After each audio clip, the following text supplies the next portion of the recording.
क्रीं महाकल्यै नमः।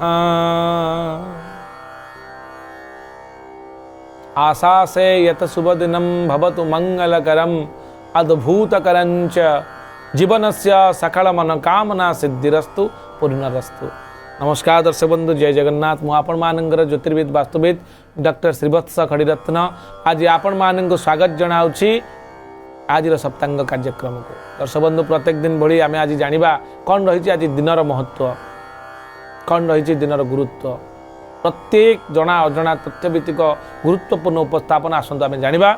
आज हूँ पौष धनुमास 6 दिन डिसेम्बर 21 तारिख रही रविवार रही जहाँकि सूर्यंकर वार। द्वितीय चंद्र दर्शन पूजा और उपवास आज जो मैंने भी कर द्वितीय चंद्र दर्शन कलापर पूजा आज करें। शुक्लपक्ष प्रतिपदा तिथि रही दिन 9टा 11 पर्यंत यहाँ पर द्वितीय तिथि भोग हे। पूर्वाषाढ़ नक्षत्र रही रात्र 3टा 36 पर्यंत यहाँ पर उत्तराषाढ़ नक्षत्र भोग हे। धनुराशि चंद्रमा रही 60 दंड अर्थात अहोरात्र पर्यंत आज रे चंद्रमा धनुराशि वृद्धि जोग रही बबकरण रही।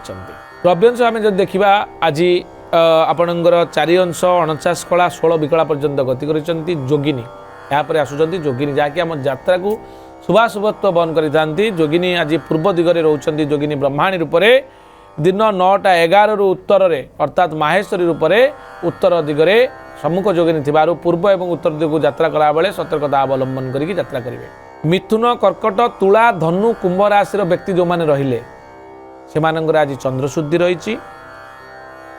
घात चंद्र आम जो देखा तुला राशि व्यक्ति, कुंभ राशि पुरुष एमानंकर घात चंद्र, वृष मिथुन स्त्री मानंकर आज रही घात चंद्र। निषिद्ध खाद्य आम जो देखा पानी कखारु और बैगण आज आप खातु ना। आम शरीर को सुस्थ निरामय एवं दीर्घजीवी करने क्यों आदिम कालू अनेक गुड़े खाद्य पर रेस्ट्रिक्शन करमती आज दिन में पानी कखारु और बैगण लाल जातीय द्रव्य आज खातु ना। कौन पिलाटी आज जदि आप परिवार जन्मग्रहण करुँच खुशी समस्ते आनंदित था परिवार भितर अनेक खुशी वातावरण देखा मिलता है। ताले आसन जानिबा कौन हम तार राशि नक्षत्र। आज पिलाटी जन्म हेले पूर्वाषाढ़ नक्षत्र धनुराशि 20/9 नरगण पिलाटी प्राप्त हेब। तार नामकरण करने चाहूले भरे हर्षकारे भू ध फ एवं ढ अक्षर नामकरण करें। रात्र 3टा 36 मिनिट पर जब कौन पिला आप परिवार जन्मग्रहण करुँच उत्तराषाढ़ नक्षत्र धनुराशि 21/9 हेब।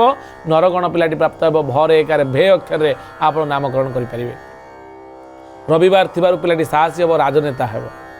मृत्यु एकपाद पुष्कर दोष लगे। दिन 9टा 11 पर जदि मृत्यु हुए 2 पाद पुष्कर लगे। रात्र 3टा 36 पर जदि कौन व्यक्ति मृत्यु हुए 3 पाद पुष्कर दोष लगे। कृषि गोपशु गोत्र संपद नाश हबार भय थिबारु भूमि अन्नादि दान करवा हुंतु। एबे आसंतु जानिबा मेषरु मीन पर्यंत राशिफल।